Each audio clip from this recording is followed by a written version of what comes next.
Hey everybody, just a quick note. This is Travis from Student Loan Planner. We are absolutely going to have a whole podcast episode about the Biden administration's recent action on expanding the public service loan forgiveness program. So this is a really big deal. We just want to make sure that we get all of the information first before we have this podcast episode.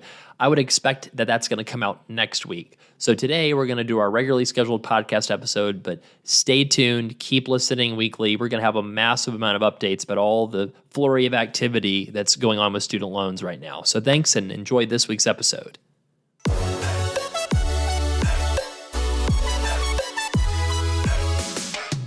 Hi, everybody. Welcome to the Student Loan Planner podcast. Today, we are going to be talking about how to protect the next generation from student debt. Molly Lauder here, and I'm here with Lauryn. Say hi, Lauryn. Good day, everyone. I hope that your day is off to a good start and that you're going to enjoy listening to me and Molly talk all things next generation of student loan debt. You know, if you're listening to this, you've probably had some sort of student loan debt, or maybe you're married to someone with student loan debt.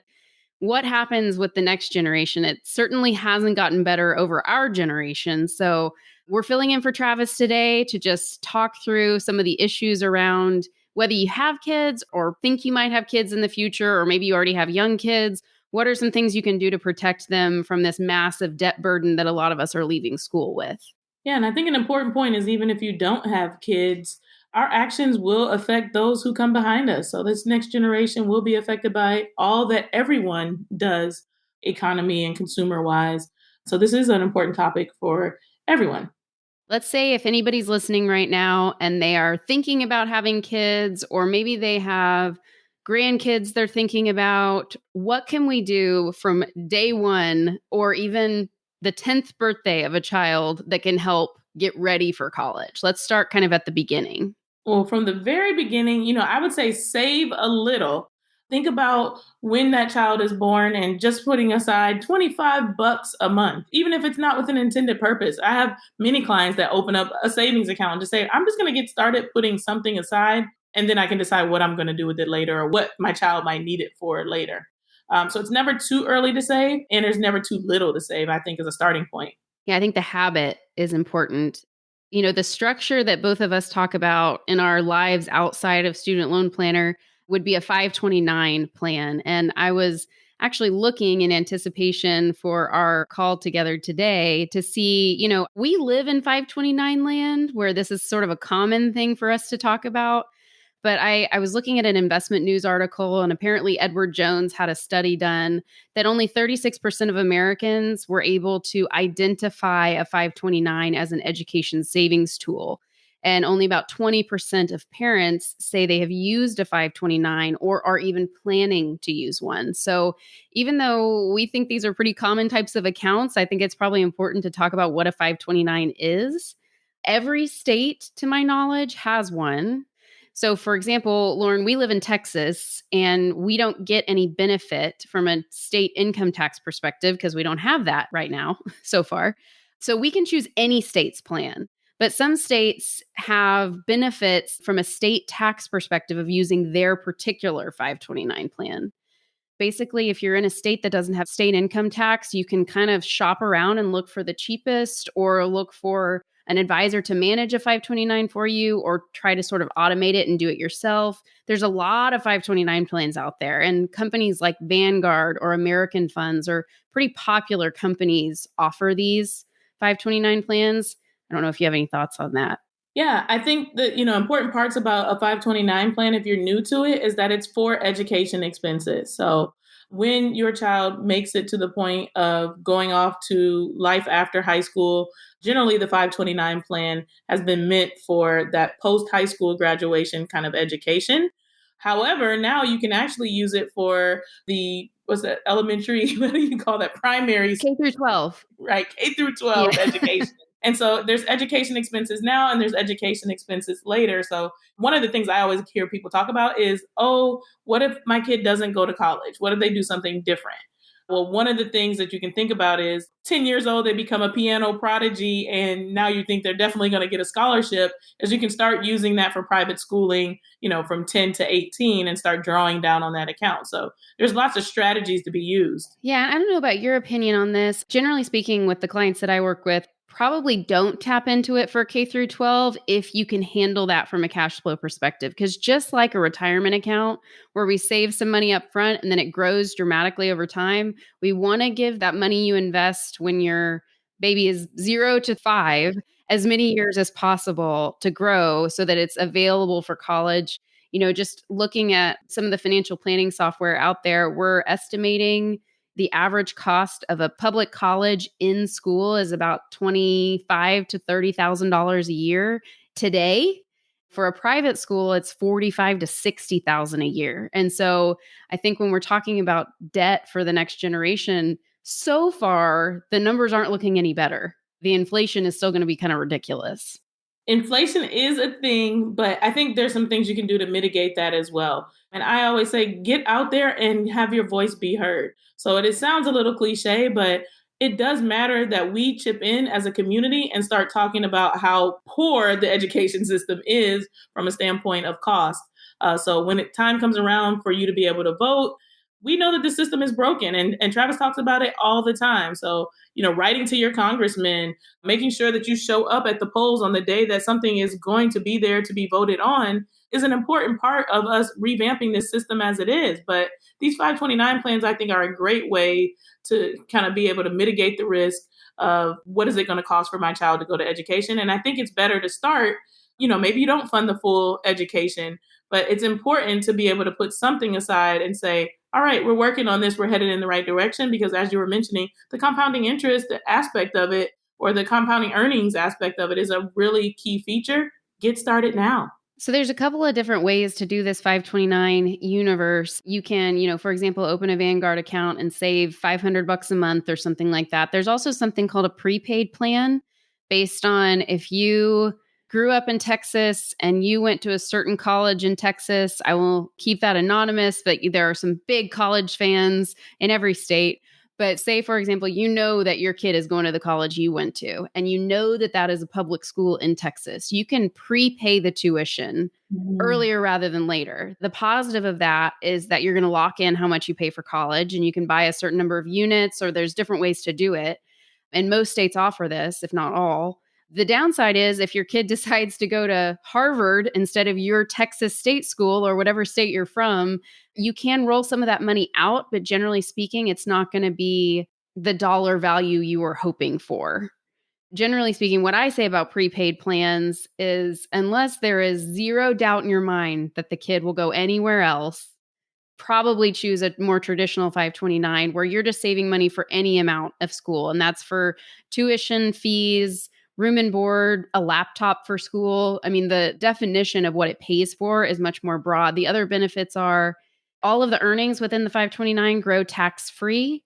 And then when you take the money out, it isn't taxable as long as you pay for qualified expenses, which is room and board and those things we were just talking about. And one of the things you mentioned earlier is that depending on what state you're in, there may also be a tax deduction on the spot in that year that you make contributions. So I know Pennsylvania is a state where that is definitely the case. You put money in and you're not getting a deduction for federal tax purposes. So like you said, in a place like Texas, we don't get any benefit whatsoever. But in a state like Pennsylvania, putting money aside is going to allow you to lower your state tax liability as well. So you're getting an added benefit there. And then one of the other key features of 529 plans that I really enjoy is that they've, with technology, created these ways to be able to gift into a 529 plan. So what I do now, as a financial planner, if someone's kid is having a birthday, I don't bring a toy. I ask them if they have a 529 plan. If the parent says yes, then I ask for that gift link, because I can now contribute and make, my part known. Like I said, whether or not you have kids, we get to make an impact on this next generation. And this is a cool way to be able to do that. And if they don't have a 529 plan at all as a financial planner, I'm like, hey, let me help you set up one. And this can be ready for the birthday party. And we can start getting this kid some education funds set aside. Yeah. And there are total contribution limits to 529 plans over the life of the plan, but we're talking hundreds of thousands of dollars. So on an annual basis, let's just say any married couple can give $15,000 each into a 529 plan. So say you've inherited some money, or you've got a really high savings rate and you've just got some cash sitting aside. If you have a child born, or if you just want to give money to a niece or a nephew, you alone can give up to $15,000. A married couple can give up to $30,000 a year into these things. So you're talking about, giving gifts to friends. I don't know that we're going to give our friends' kids 15 grand a year, but right. Not my tax bracket. I'm going to give you strategy. But here's the other weird thing about it is if the parents wanted to put 15,000 in, the grandparents wanted to put 15,000 in, and then a very, very, very generous friend wanted to also put 15,000 in, that's all okay. There's not going to be any kind of gift tax implication for that. So you can fund these very heavily, or you can put $50 to $100 in if that's a gift you wanted to give for somebody's 2-year-old birthday, for example. Those are all really great points. And one of the other things is people might be listening and like, Lauryn, you just said it's pretty expensive to pay for college. We talked about the inflation of all of this. What's going to happen if I can't fund my kid's 529 plan? Well, I think this is where you start thinking about getting a student loan plan. Because what if you have student loans right now, you're trying to avoid getting them for your child or someone in the next generation of your life, but you are not doing the most cost efficient thing on your student loans. And if you could save $200 or $300 a month there, that's an easy way to reroute money to something else. So if you're not clear on your student loan plan, then that could be something else to think about. Like, exactly right. I couldn't agree more. Not a lot of us have 15 grand sitting in our back pocket. If we're thinking, I can't even put $100 into this thing because I'm paying so much on my student loans. So say you're leaving with $125,000 worth of student loans, the standard plan for you, which is the standard 10-year payoff plan, your payment would be about $1,400 a month. Well, that's a really high payment. It would be really hard to save for a 529 with a $1,400 payment per month. But with a student loan plan, depending upon what your income is, whether you file your taxes jointly or separately, what if you could get the actual monthly payment for your loans down to $400 or $500? Those are the kinds of strategies we're talking about, where what if that could free up $1,000 a month to put into a 529 and try to shield your kid to the extent you can from the pain you're in because of your student loans? Yeah, there's a lot of different options. I think we've kind of beat the 529 plan horse, if you will. Yes. They're great options. I think people definitely should consider them. There's tons of information on the internet to find out more about 529 plans. Some of the other things I think about as I think of like how we can help this next generation, I think it's by starting to have proper conversations with them. Those that are not yet in college have the opportunity to kind of plan ahead and say, what is it that I want to do? What do I want to be? Where do I want to go? And I think as parents and as adults in their lives, talking about things like community college is an important place to start. Yeah, it depends on the parents and how they want to talk to their kids about education. But I don't think I was talked to very much about all of the different options in terms of education. I think it was just you apply to places and you go to places. And so if that's still the case for anybody out there, as we know, college is not free. It all depends on your GPA and your SAT or ACT scores. When it comes to applying for college, parents and students have to fill out a FAFSA, the form that kind of looks at what your expected family contribution is to paying for college. And whether or not you feel like you have the money, they kind of decide how much they think you could contribute. And so that's a really important part of, if a kid wants to go to kind of a rock star college and it's going to cost a lot, what are our alternatives? Is there a place that would get you the same experience, but maybe not cost quite as much? It's really hard when, especially if you go to a really competitive school, if you have your mind set on something. But if a kid has their mind set on something freshman year, they're doing better than I was. I didn't even know where I wanted to apply until senior year of high school. And I really leaned on my college counselor for that. But there are actually, softwares and things out there that can calculate approximately what each school will cost. You can also go onto each school's website. But, when it comes to talking about college, I think making kids aware could help them choose the right school. I mean, these softwares go crazy in terms of you can even choose what major you think you want. So you can choose the school, and then based on that school, they can talk about the average salary coming out of school based on an engineering major or any kind of major that you choose.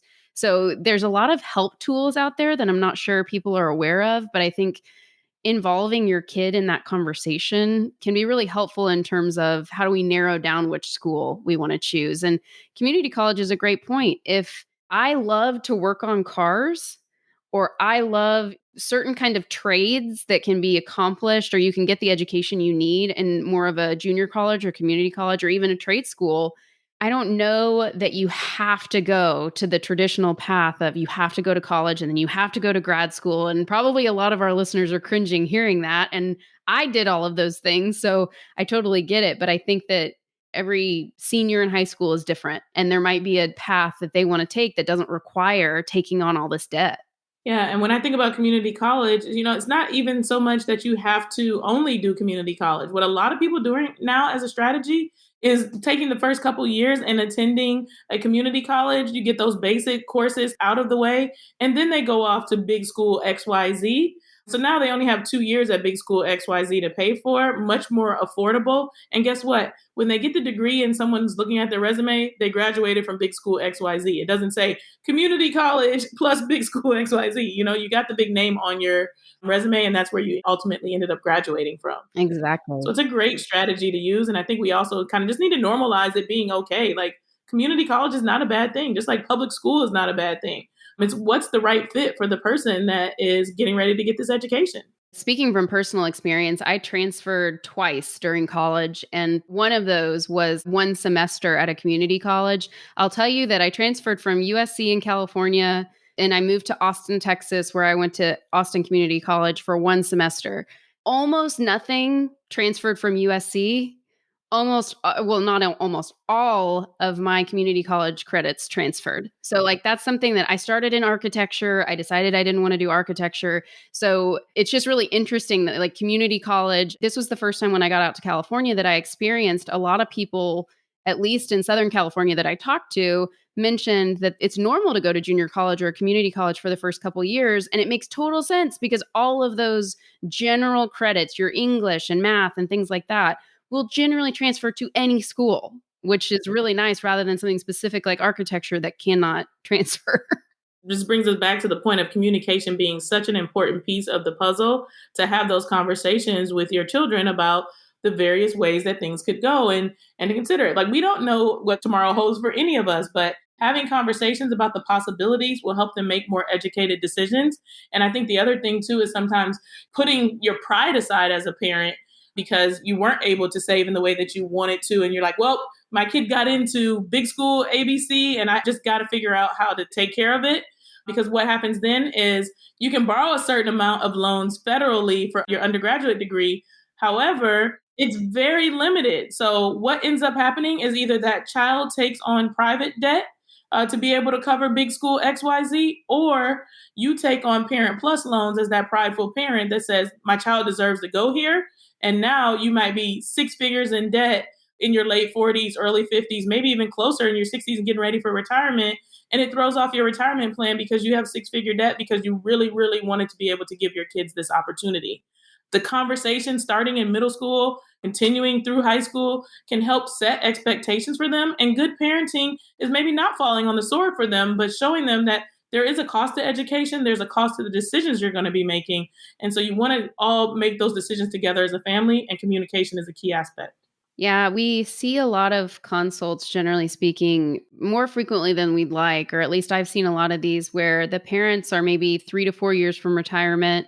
And we do have a lot of blog posts and a lot of articles and podcasts about how to handle Parent Plus loans specifically. But the hardest case is when you're just a few years from retirement, maybe because of college costs, et cetera, you don't have the retirement savings you'd hope for, and you're sort of relying on pensions and Social Security. So you're already on a limited income. And as it stands now, we are hopeful that there will be more Parent Plus repayment options available soon. But as it stands now, we're very limited without doing a really complex strategy to have a good income-driven plan. I mean, basically, you don't want to have half of one of your pensions going to student loans because you decided your kid could go anywhere they wanted for college. I mean, there are a lot of other options. We understand it's sort of an impossible ask to say, no, why don't you go to community college instead of the school you've been dreaming of your entire life? But it kind of stinks because within the FAFSA, if you make too much money, they show you the option to have the student borrow a very small amount. And then they just say, oh, in Parent Plus, they're right here. Take all these Parent Plus loans, all the loans you need. That can be a really scary situation when you're getting close to retirement because they don't care if you don't have an income. Social Security or a portion of that is taxable. Your pensions are taxable. There is taxable income in retirement. And the student loans will need to be repaid. You can't just pause them forever or go into forbearance forever or tell them you can't pay. I mean, they're one of the hardest types of loans to get out of once you have them. I mean, those are all really good points. And I think, while our education system is flawed, no one is going to say that it isn't on the student loan planner team. We definitely need an overhaul. It is important to not just lead with your heart and ruin, possibly your child's finances for the future and your finances for the future by not knowing something. But instead, as we talk about how to protect the next generation, to kind of say, I got to get knee deep into this. I got to really understand the possibilities of what exists for my child because I want what's best for them. And what's best for them may be making them sit at that computer on a Friday night and apply for those scholarships. I think the scholarship or bust mentality is a great one to instill in your child because what if they, spend an hour writing an essay and they get $1,000? They effectively just made $1,000 an hour. Right. So think of it more as income being earned when they apply for those scholarships. They might not like you in the short term, but they may not have a really good understanding of what the cost is of this education and the value of being able to apply for grants and scholarships and other things that could help get the cost of the education down. Be the mean parent in the moment, but they'll thank you for it later when they don't have a boatload of student loans. Well, and I think just like you said, investing your time to look for things like scholarships, I think that also investing your time and applying to multiple places can also be helpful because, for example, in undergrad, I ended up getting a half scholarship from the school for me to come to a certain school for engineering. I had no idea what an engineering program was. I hadn't expressed any interest in it, but sometimes schools are looking for a diverse school and maybe they had all men in engineering and they were trying to bring women into engineering. Sometimes that can happen as well. I didn't end up taking them up on it, but I think that had I not applied, I never would have known that I could have gotten a half ride to a really prestigious private school if I'd given engineering a shot, which is pretty cool. So, I mean, I think that spending some time to apply to 5 to 10 schools as opposed to 1 or 2 can also give you some financial, maybe merit aid or things like that. Yeah. And as we talk about like investments and savings, maybe you didn't have enough to save for education to fully cover the cost of attending a place, but those application fees are another thing. So Molly's saying 10 schools, you're like, oh my goodness, the fees for 10 schools. That couple $1,000 to be able to diversify your opportunities and see what grants and scholarships are available via those schools could be incredibly worthwhile as opposed to you didn't get to save and now we're talking about taking on debt. We could just save a little bit and have that set aside to be able to cover the application fees to have more options available. That could yield huge returns over time. Let's put our student loan planner hats on for a second of, how to protect the next generation from student debt. The whole topic of this podcast is to protect from it. I think the other piece is, we can put some faith and put our vote next to the idea of making this whole thing simpler. That sort of puts us out of a job, right? Of like, if there was one repayment plan that was super fair based on income, then maybe you and I don't get to do consults anymore, which would be super sad. But at the same time, knowing that there are companies out there like Student Loan Planner who are here to help and who are here to look at not only what your student loan situation is after you have your 6 figures of student loan debt, but we also do pre-debt calls. So it's trying to strategize and figure out what are the ways that we can help you utilize the FAFSA. We can tell you as a family, is it worth you applying or not? Generally speaking, everybody should do the FAFSA, whether they think they make too much money or not. You never know what you're going to get. It's the only way the school knows that you are interested in aid. So you need to do the FAFSA, but like we can talk you through that and then talk you through how much loans you're thinking about borrowing and what that might look like 4 years down the road. So talk about education. I mean, I took loans out for my MBA and I just took the loans I thought I needed. I didn't have any idea what that would mean when I got out. And then I got out and panicked. And I think we hear that all the time. And so I think that to the extent of spending a little bit of money on a pre-debt call and being able to talk through, okay, if you borrow $100,000 from this school, here's what that looks like. If you get a half ride and only have to borrow $50,000, here's what that looks like. Depending upon your career choice or what you think might be your next career, we can talk about whether or not, maybe going to that more expensive school is worth it or not. Because that was the scariest thing. That was the scariest thing for me was for the first several years after finishing an MBA was, crap, was this worth it? Why did I do this to myself? And I think a lot of the consults that we talk to and a lot of people maybe listening have felt that way. Like why did I take out six figures when I don't necessarily love the job I'm doing? I don't necessarily love the fact that I'm handicapped by this basically mortgage payment every month. And those are the fun ones. If we're able to figure out a way to get your payment from a mortgage payment to like a car payment. Exactly. To a car payment. Exactly. Those are fun. But anyway, I think just the more you know, whether it be pre-debt with us or afterward, that's not going to protect people from debt in the future, but just know that there are resources out there and that you're not alone when you get out of school. I'm so glad you brought up the pre-debt because it's, like you said, yet another small investment in your child's financial future and education, or in your financial future for education as you think about things that can go a really long way. And so somebody may be saying, oh, there's so much free information online. I think it's time that we stop valuing these kind of false heroes, the TikTok influencers, and saying, I'm just going to go get it for free in 30 seconds on this thing. There's, celebrities that are saying things that are not proper, and decide that we are going to be our own hero, because every one of us has our own hero inside. And if you are the parent of someone, or you are the adult in someone's life who is that next generation, we need to normalize being the great example that these children will see, the great example of what it's like to have organized finances.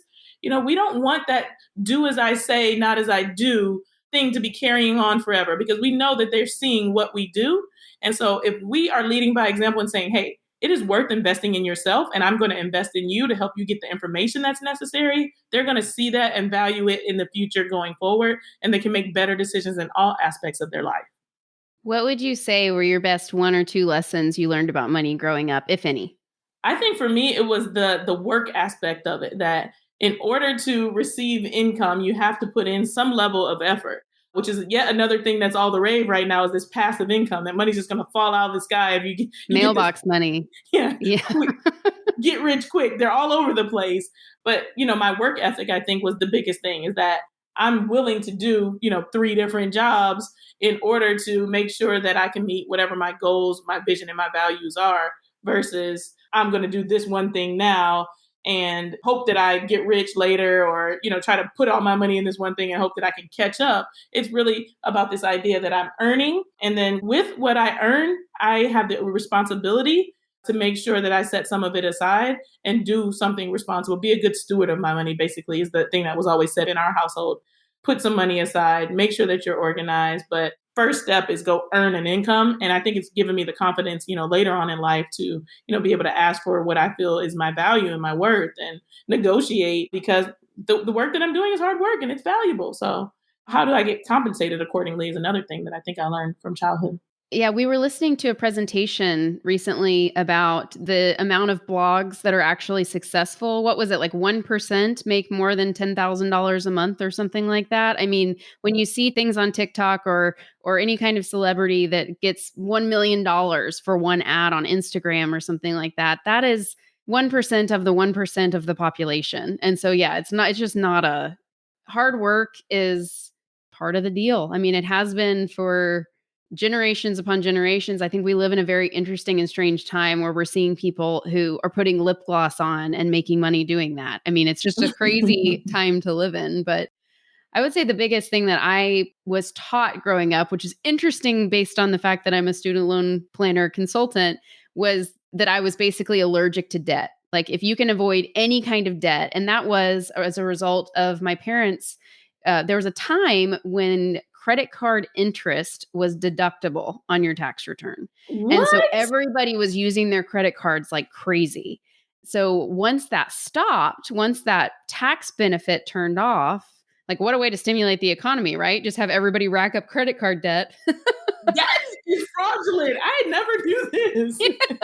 Once that went away, it was a big awakening to everybody of credit card debt is not a good thing. It's a really bad thing because you can't deduct any of that. I mean, imagine we have the student loan interest deduction. Imagine if you could deduct credit card interest. It's crazy to even think that was possible. But it was, work as hard as you can and keep your debt to a minimum. Well, that's ironic because a lot of what we talk about on our calls is it depends. You might actually want to keep your student loan balance out there and pay the least amount possible and go for public service loan forgiveness or for long-term forgiveness. But I think that for anybody out there listening that didn't grow up with good money messages, I think that a hard work ethic and paying attention to and understanding your debt, those are two really powerful things. Yeah, I think they're incredibly powerful. And like I said, the debt is something that is overwhelming for so many people that, they're taking on some celebrity who likes to say, eat beans and rice and get rid of all your debt strategy. But it's not the most appropriate thing for everyone to be just paying down their debt, constantly, fearlessly tackling it, and then not making any headway in any other aspect of their life. So, we talk about what we call the tax bomb all the time. So you're paying your student loans on an income-driven plan, and you're getting ready for that tax bomb. And some people are like, well, maybe it's going to go away, so I'm not going to save for it. I'm like, no. As the rules are written right now, you need to save for that tax liability. But the cool thing is that this forgiveness is like something that we're pretty confident is going to be here for a ways to go. And you're 20 and 25 years down the road, there is an end to this. And by having that small payment, you can have other things in your life. So you can start saving for that home down payment. You can save for these kids $529. The tax bomb and the student loan payment seldom end up being the same amount as what it would be to, like you said, attack it, eat beans and rice, have no life, have no retirement savings, and be debt free. I actually had a call recently where a young lady was going really, really hard toward her student loans and actually had no retirement savings. And so she said that she wanted to retire in 15 years and was nowhere near being able to retire in 15 years. And I talked to her about, like, you're making all this headway on your student loans. You're tired. You're telling me you don't want to do this anymore. This doesn't seem fair. Well, what if you started to pay what you were supposed to pay toward these loans and actually started redirecting? She was paying close to $10,000 a month on her student loans. Wow. She was literally doing the beans and rice. Like, all of her income was going to the student loan debt. And so she still wasn't going to be done for like 7 or 8 years, even at that high rate. So she had a lot of student loans. let's just put that out there. And then 7 or 8 years from now, she'd be 7 years from retirement as per her plan, but with zero retirement savings. So guess what? We all know that she was not going to be able to retire in 7 or 8 years. Yeah, exactly. So that's where some of these conflicting messages can come up of, the FIRE movement, what is it? Financial independence, retire early. Yeah. Okay. So for the FIRE movement, I've actually had a consult very similar to that, where I'm really interested in the FIRE movement, but based on any way we worked out her income numbers and how much she was wanting to throw towards these loans. I mean, you have to have both competing priorities, which is really hard to figure out how much do I save for retirement. Fortunately, saving for retirement in pre-tax accounts does reduce your AGI and gets you a lower student loan payment, but you still have to make sure that that's the right fit for you. I think the example we used earlier of $125,000 of student loan debt, $1,400 a month payment, if you could somehow get your payment down to $400 to $500 a month, you could split that between $529 savings and between retirement savings. We generally say start by paying yourself first. So that is, save something for retirement, have something in place, $10,000 or 3 to 6 months for an emergency fund. Everybody's got a different time limit of how much you want to save in your emergency savings account. Trying to just set up a lot of those things automatically makes them a lot easier. So I can't tell you how many calls I have where people are saving $100 a month in their retirement account or 3% in their retirement account, but they get a 5% match. I mean, you got to get the match. That's the first thing, right? Step one, easy, low-hanging fruit. Yes. I mean, I personally understand the paying off the loans as quickly as possible. It's called the fast and furious method, and that's what I did. Not sure it was the right fit. I'm not sure I would have done that in hindsight. It does feel incredibly good to be finished with your loans sooner than expected, but you miss out on saving for retirement potentially. You miss out on purchasing a home, on, if you see your friends going on vacations and becoming TikTok influencers themselves, you can have a little bit of fear of missing out or FOMO in there. It is something we hear about. It is still a viable strategy, but if you want to talk through, for example, with one of us, what are your competing goals and how can we help you accomplish as much as possible on all the goals, not just paying the loans off or just saving for retirement and retiring early. We try to cover as much of that stuff as we can in our 1 hour with people. I want to talk to the FIRE people listening right now, because you brought up a really good point about how to set yourself up. If that's something, we hear about the FIRE movement and then people say they just want to retire early, but they don't get the concept of like what needs to be done. So one, it is living off a lot less, understanding what your expenses are, so that you can hit that early retirement age. But one of the things, like you said, where that conversation about paying debt comes into play for FIRE people is, if my expenses are low, if I don't have a mortgage, my expenses are lower. Therefore, my FIRE number is lower and I can, save less related to that. So they also put that student loan debt sometimes into that bucket and say, well, I don't want to have this student loan payment as an expense. I don't want to have to calculate to be able to cover that. But if you think about it, most people that are really serious about FIRE have pretty low living expenses. So if you have low expenses, and let's say all your other debt is gone and you need $36,000 a year, $3,000 a month to live off of, that's going to yield you a pretty low student loan payment. So you can have low student loan payments while you fired if you have a bunch of student loan debt. It's not a debt that necessarily has to be paid off before you can reach your FIRE number. Okay, so to sum up what we've talked about today, we've kind of gone off on our little tangents here at the end, but how to protect the next generation from student loans. We walked through, what can parents and grandparents and family members do? That's that 529 or any type of savings. You can save. That's step one. If we have a long time ahead of us and maybe our kids are just being born or they're toddlers, saving a little bit per month and then letting that grow tax-free is an obvious way to protect from debt. Will it be enough? Who knows? We don't know the future of what college prices will be, but that's one option, is to save. The second thing we talked about was educating both parents, educating yourself, and educate your students on what is the student good at? What does the student want to do with his or her life? And how does college align with that? In addition to what do different colleges cost? Yeah, and also don't forget about scholarships, the importance of investing the time and looking for the free dollars that might be relevant. So like you said, if you're a high earner, there may not be a lot of FAFSA or like grant money or income driven money available to you. However, there's scholarships for being left-handed, scholarships for, being able to do nails. There's you name it, there's pretty much a scholarship for it. So that's another key thing that we talked about as well.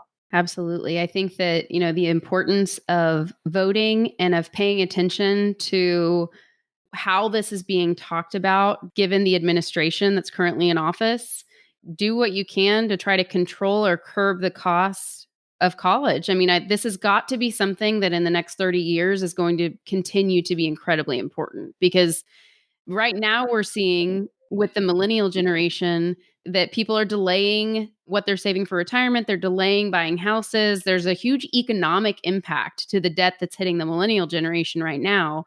So you have to imagine 20, 30 years from now that we've got to see more change happen in the cost of college, because this isn't sustainable. And then the last thing we talked about was, not chasing all the distractions that exist out there. So the false heroes, the influencers, all the crazy narratives, but getting a plan in place for yourself based on your customized situation is a key aspect of being able to change the trajectory of the people coming behind you for the next generation. So whether that's you getting a student loan plan in place or you working with the members of your family to be very proactive and intentional, you want to go and get good information, and good information sometimes requires the investment of dollars, requires the investment of time, requires the investment of communicating with everybody around you and not just watching a 30-second video from someone who has a conflict of interest and maybe doesn't have your best interest at heart. Exactly. So I guess we can end with, you can always go to studentloanplanner.com. We have a before you take out debt and an after you take out debt section on our website. So that'll link you to our pre-debt calls or our post-debt calls. The lion's share of the calls that we do are after people already have the debt, but the pre-debt is a lot less known, I think, and could still be really impactful and really important. And it starts a conversation with us that, you can continue keeping in touch with us and we can help you with your student loans over time. So Lauryn, thank you for your time today. I hope we were helpful. I hope we got through to some people out there that are putting off doing the FAFSA for college next year.